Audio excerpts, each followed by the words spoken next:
सबसे पहले सीजीएल 2022, ठीक है। सबसे ज़्यादा जान आप लोगों की अटकी पड़ी होगी कि इसका कट ऑफ कितना जा सकता है, ठीक है। ये भी ज़रूरी है, इस क्वेश्चन का भी आंसर देना ज़रूरी है। देख लीजिए, हम आपको सबसे पहले एक बात बताते हैं, इसमें कट ऑफ कितना जा सकता है। पहली बात तो हम आपको ये बोलेंगे कि आप ज़रा एक बार अगर वैकेंसी को देखो तो वैकेंसी आपके पास कुल मिलाकर कितनी है, तो 37,000 प्लस है। ये हमारी अभी तक ऑफिशियली रिपोर्टेड वैकेंसी है। अब तक जो इसके पहले कट ऑफ जाता था ना, तो वो भी कोई फिक्स नहीं होता था। 2018 में कट ऑफ ज़्यादा थी, 19 में थोड़ा कम रहा, 20 में भी कम रहा, ठीक है।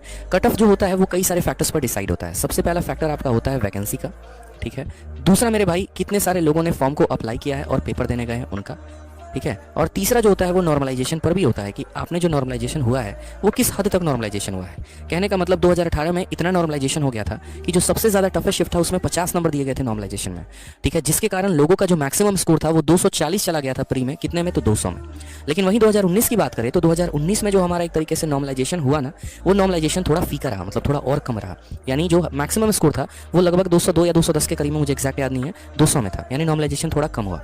2020 में नॉर्मलाइजेशन को और कम कर दिया गया, ठीक है। तो उसके कारण कट ऑफ पर भी प्रभाव पड़ता है। तो ये टोटल 3 फैक्टर होते हैं, वैकेंसी होता है, कितने लोग फॉर्म पेपर देने जाते हैं वो होता है, और नॉर्मलाइजेशन किस हद तक हो रहा है। क्या नॉर्मलाइजेशन में थोड़े थोड़े नंबर बढ़ाए जा रहे हैं या बहुत ज़्यादा नंबर बच्चों को दिया जा रहा है। ये सारा फैक्टर मिलाकर ही कट ऑफ डिसाइड होता है। तो इस बार के पेपर में ना आप बता सकते हैं कि कट ऑफ कितनी जाएगी, ना हम बता सकते हैं, और कहना उचित भी नहीं रहेगा कि कट ऑफ कितनी जाने वाली है। बस इतना समझ लीजिए कि अगर आपके मॉक में 120 प्लस का स्कोर आ रहा है, जनरल कैटेगरी के हिसाब से अगर मैं बात कर रहा हूँ, तो आप सेफ जोन में है, बढ़िया जोन में है, कोई दिक्कत की बात नहीं है। आप आराम से पेपर देने जाइए, आपका सिलेक्शन तय है, प्री आपका निकल सकता है, इतना मैं कह सकता हूँ। कारण क्योंकि वैकेंसी बहुत ज़्यादा है तो कट ऑफ थोड़ी सी नीचे रहेगी, और कट ऑफ नीचे रहेगी तो प्री क्वालिफाइंग इन नेचर है, तो बहुत ज़्यादा प्रभाव नहीं पड़ने वाला है, ठीक है। लेकिन अगर आपके नंबर 70 नंबर 80 नंबर मॉक में आ रहे हैं तो आप खतरे में हैं, फिर तो हो ही नहीं सकता, इतना मान के चलिए, ठीक है। तो ध्यान रखिए मेरे भाई कि बाकी अदर एग्जाम्स तो बहुत अच्छे बनाए जा रहे हैं, ये सीजीएल के साथ भेदभाव क्यों है? क्योंकि सारे सवाल बच्चे बता रहे थे कि वन लाइनर क्वेश्चन आए हैं। रीजनिंग का और मैथ्स का एक भी सिंगल क्वेश्चन चैलेंजिंग नहीं है, स्टैटिस्टिक्स नहीं आया, ना ही प्रोबेबिलिटी का कोई सवाल आया।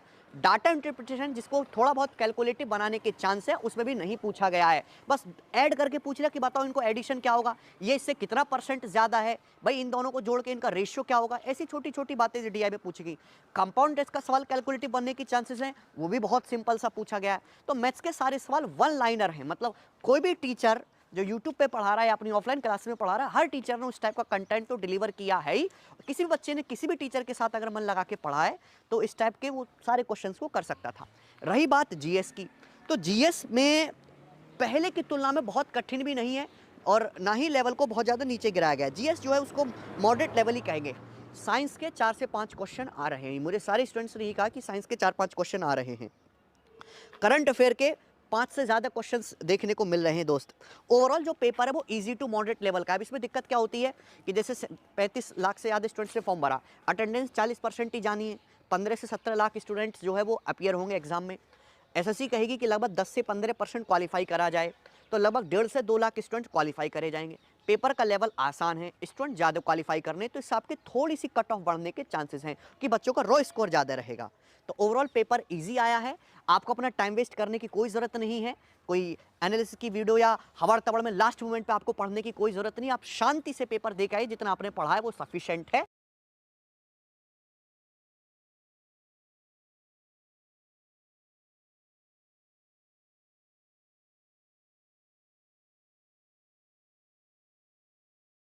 कि अपने पूरे करियर में मैंने इतनी बड़ी वैकेंसी कभी भी अनाउंस नहीं किया मैंने। और कई बार बच्चे हम लोगों को दोष देते हैं कि मैम आप लोगों ने कंपटीशन इतना स्टिफ कर दिया कि कट ऑफ बहुत हाई हो गया।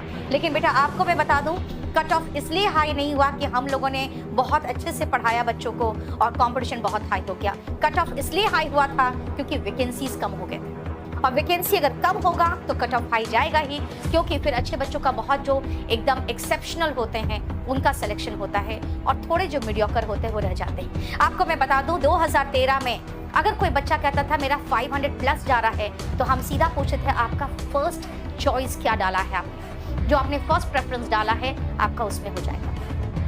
अब अगर कोई बच्चा कहता था मैम 500 प्लस है तो मैं इधर उधर देखते थे, ठीक है अभी वेट करो, क्योंकि मैं कैसे उसको क्या बोलूं कि भाई कम है, नहीं हो पाएगा इतने। कम से कम कह सकती हूँ कि बेटा वैकेंसीज जब हाई होगा तो कट ऑफ नीचे जाएगा और आप एक ही तैयारी सब पर भारी पड़ेगा सारे एग्जाम्स पे। जितने भी बच्चे हमारे बिहार के, बेटा क्यों आप लोग जीडी के पीछे पड़े हुए हो, आप क्यों एनटीपीसी के पड़े हुए हो, जो 2019 में जो आया था इलेक्शन के समय, आज तक पूरा कंप्लीट नहीं हो पाया। 1-1 करोड़ के ऊपर बच्चों ने भर दिया उसमें और उसी के पीछे पड़े हुए हैं। बस एक है extra subject, that is English. मैं उसको कंप्लीटली वॉल्यूम 1 जो बेताज बादशाह आज तक है 10 सालों में, उसको मैं फ्री ऑफ कॉस्ट यूट्यूब में पढ़ा दे रही हूँ यार। पढ़ो ना, कल भी मैंने पढ़ाया है, इसका क्लास हो सकता है मैं कल फिर से ले लूँ, सेकंड क्लास प्रेपोजिशन का। ये बहुत जरूरी है कि भाई कट ऑफ कितना जाएगा, सर कुछ तो बता दो। तो देखो बेटा 110 उसके आसपास कट ऑफ रहने की उम्मीद है। अगर पेपर पिछली बार की तरह आता है तो 100-110, ठीक है। इसका मतलब ये नहीं कि 100 सवाल करके आओ और फिर बोलो कि हमारी 100% एक्यूरेसी होनी चाहिए, हमारा तो सिलेक्शन हो जाना चाहिए। रामो सर ने बोला नहीं, डिस्क्लेमर है कि depends on the paper. Paper आसान है तो और कम जाएगी, पेपर कठिन है थोड़ा सा, नहीं पेपर आसान आएगा तो ज्यादा जा सकती है, पेपर कठिन होगा थोड़ा कम जाएगी।